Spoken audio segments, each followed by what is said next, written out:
Hey everyone, welcome back to another episode of Red Donkey Projections. Today is July 24th, but it's also Eric's birthday. Happy birthday, Eric. Thank you, Lucas, and hey, guys. Yeah, and I'm Lucas, and we've got Eric here. And today we'll be discussing whether or not Ron Johnson will be running for the Wisconsin Senate seat. We're getting mixed signals. We'll discuss whether we believe he'll run and what the impacts of him running or not running will be. And with that being said, let's get right into it.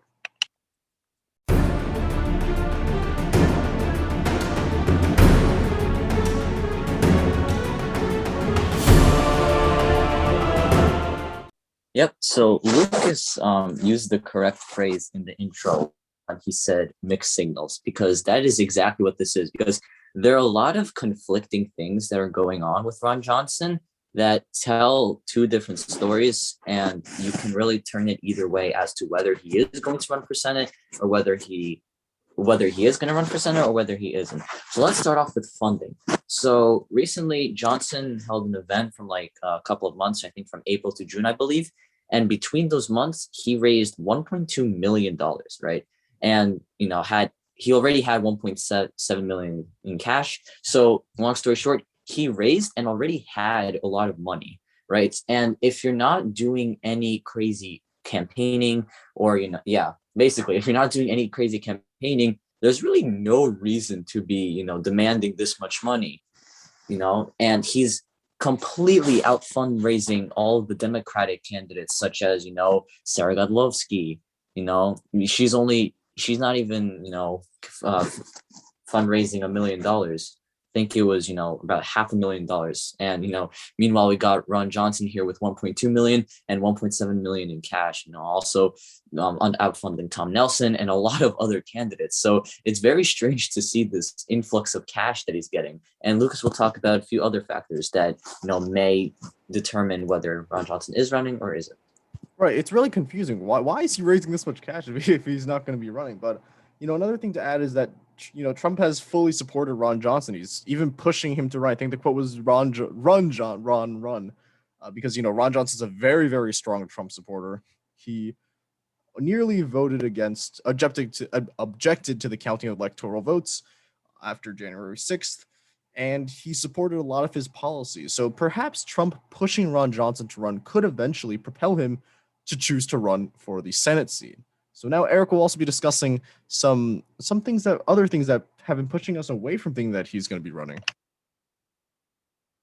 Yep. So let's take a look at a few statements Ron Johnson has said. So, he is conflicted himself. So not only are the factors that are surrounding him conflicting, but he himself has not made up his mind, kind of like Kristen, because, as we see, this headline says, I may not be the best candidate for the 2022 midterms, So if he's saying that out in the public, that either means A, he hasn't made up his mind yet, and B, he may not be running at all, possibly. But, it's really up to Ron Johnson whether he will fall to the social pressure and, run from like President Trump and probably a lot of his candidates, or he's going to stand up for himself and, not run. And if he doesn't run, if he does run, let's compare what the results of the Senate race what the results of the Senate race will be right now if he does and doesn't run.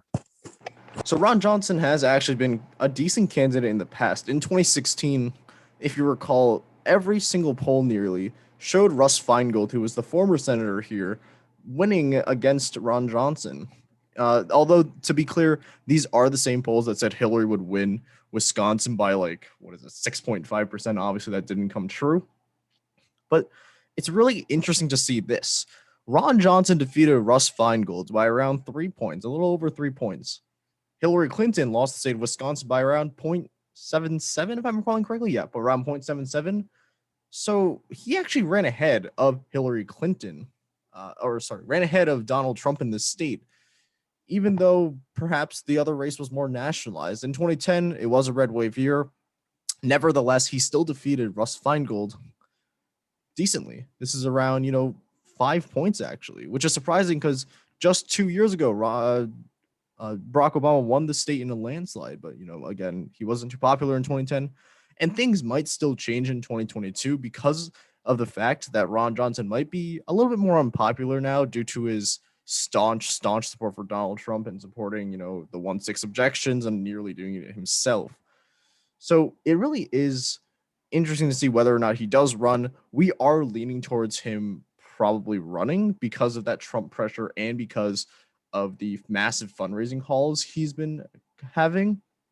But there is still that off chance that perhaps he doesn't run.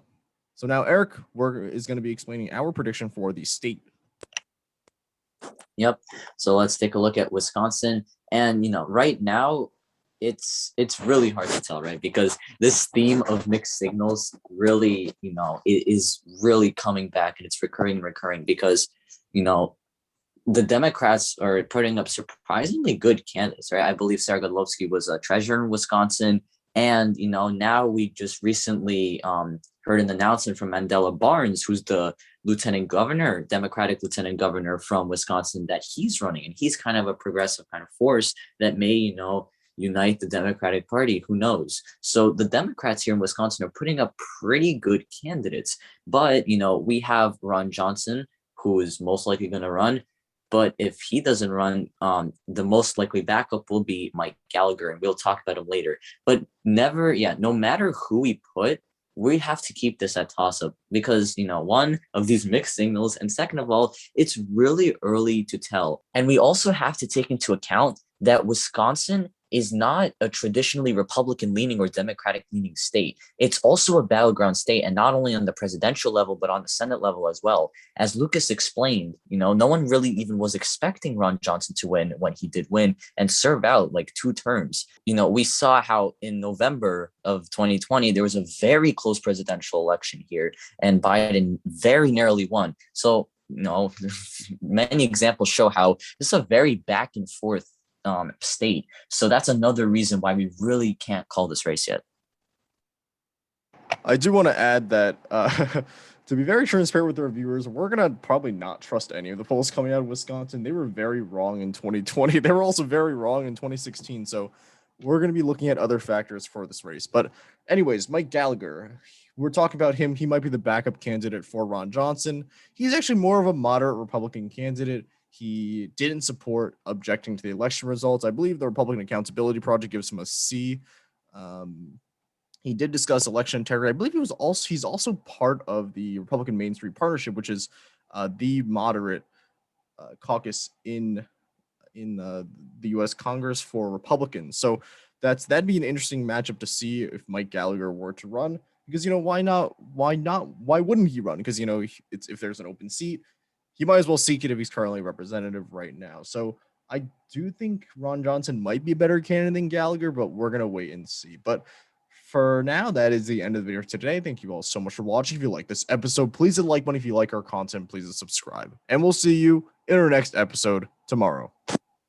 See ya.